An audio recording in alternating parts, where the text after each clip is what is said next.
Bienvenidos a Los Ángeles 2018. ¿Sí? ¿Seguro? Todo parece indicar que esta es la ciudad y este es nuestro tiempo presente.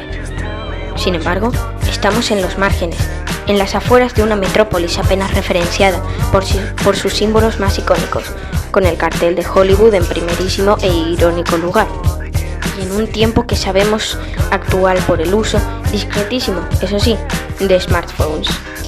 Más allá de eso, bien podríamos estar en otro lugar, en otro tiempo, o mejor dicho, Los Ángeles se configura como un lugar fuera del espacio y del tiempo, como un agujero negro que se traga mitos, referencias e iconos hasta dejarlos convertidos en una sopa pulp de retazos arquetípicos pasando por el tamiz del sarcasmo y el desencanto.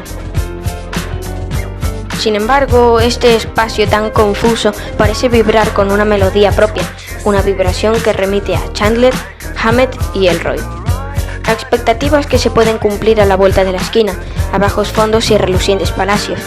Un no lugar que es un crisol de esperanzas, deseos y caprichos. Un espacio real donde cada vida puede ser real y al mismo tiempo un elemento más de un decorado hollywoodense de cartón de piedra.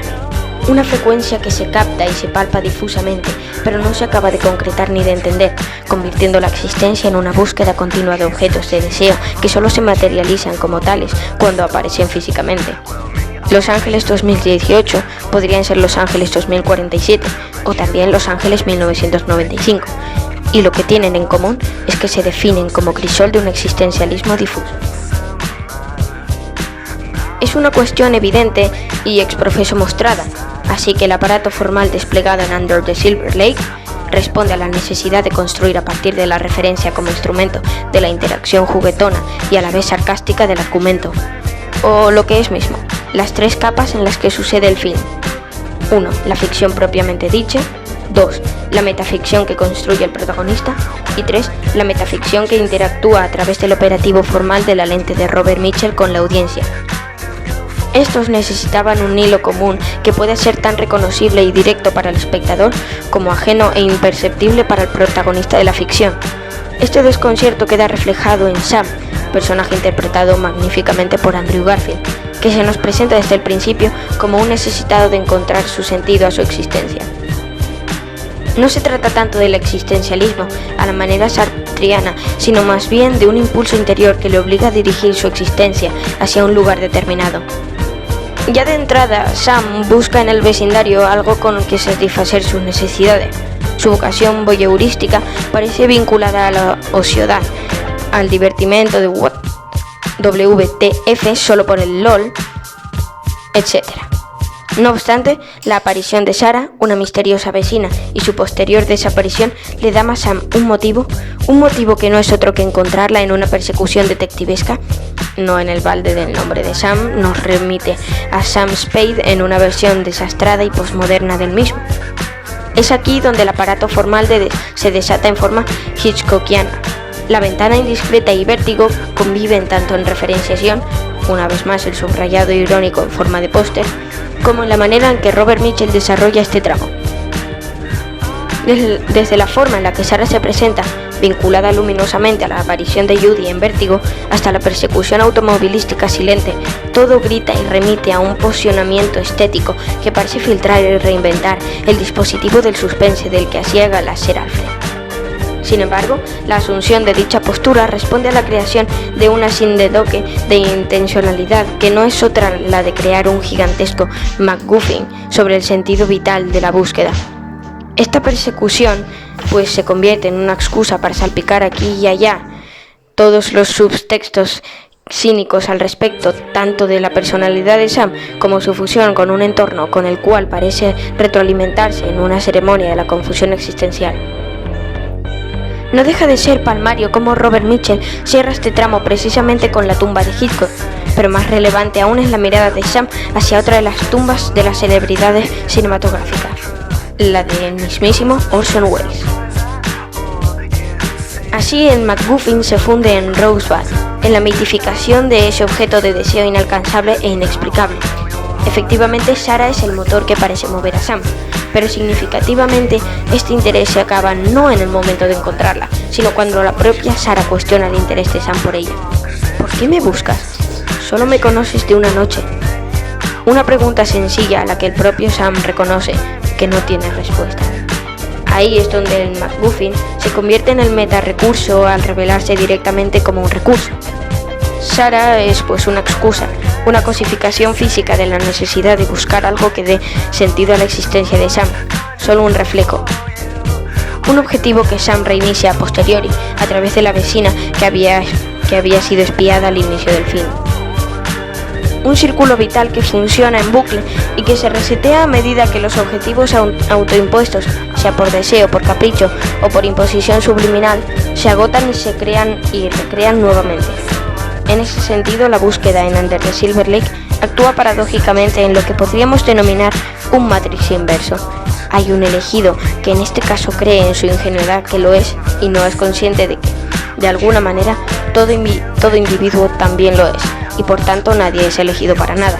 Una realidad ficticia de la que no se puede despertar, y una necesidad de reboot continúa para el buen funcionamiento del entramado sistémico que se personifica en un personaje representativo del funcionamiento del engranaje.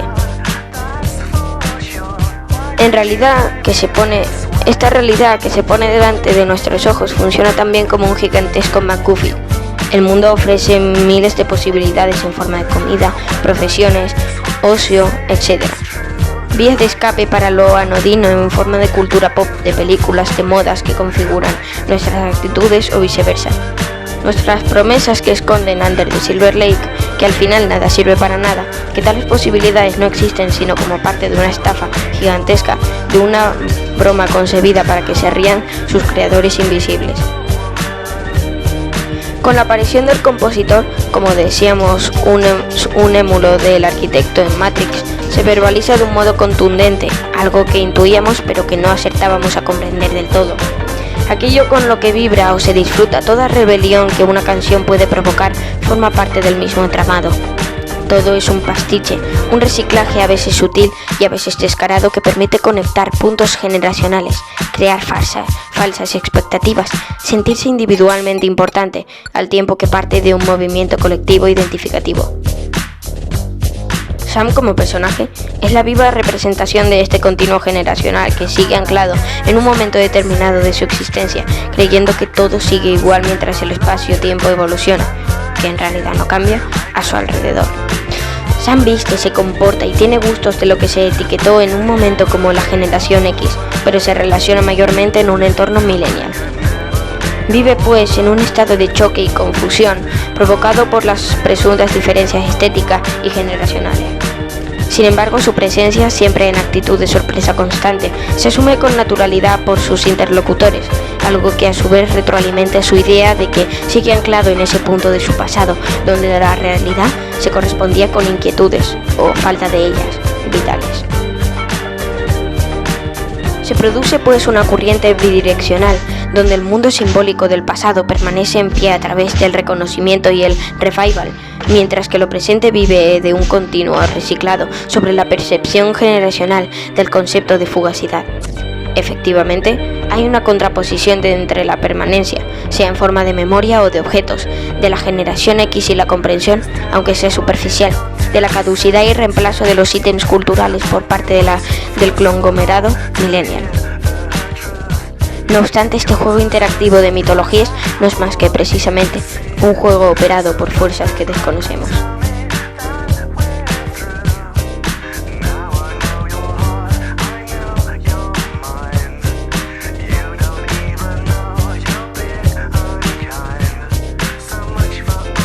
Under the Silver Lake viene a ser una suerte de Ready Player One bien gestionada, donde se sustituye la dinámica de referencialidad volcada a cubos por un juego de pistas donde la inteligencia en la detección se solapa sarcásticamente con la imposibilidad inconsciente del protagonista de reconocer el artificio simbólico en el que vive. Por otro lado, la visión de la recuperación nostálgica de una era feliz que plasmaba Spielberg se descompone aquí en pequeños set pieces conceptuales, cuadros, señales, música, que operan por sí solos como instrumentos de banalidad, caos y confusión. claro ejemplo de ello lo encontramos en una consecuencia de apariencia anodina, donde la revelación de la fugacidad del hip se refleja en la velocidad con la que la música pop entra y sale de escena, al mismo tiempo que los coches en los que está sonando, hasta el punto en el que tal es la concentración de entradas y salidas, que lo que queda no es más que un ruido irreconocible. Asistimos pues a una desconstrucción articulada a golpe de bisturí fina y precisa que puede ser interpretada como una gran broma, un chiste que contar acerca de la posmodernidad, pero que, tras su apariencia de cierta intelectualización inofensiva, descubre a degüello y con una mala leche tan contundente como bien disimulada, lo que verdaderamente esconde Silver Lake no es otra cosa que algo que podríamos llamar nihilismo vitalista o directamente una existencia tan vacía que solo puede ser vivida a través de los mitos y espejos del espectador. También, Under the Silver Lake, por todo esto que he dicho, no es ni más ni menos que una verdadera obra de arte. Es más, la situaría incluso más redonda que It Follows. Te abrirá los ojos.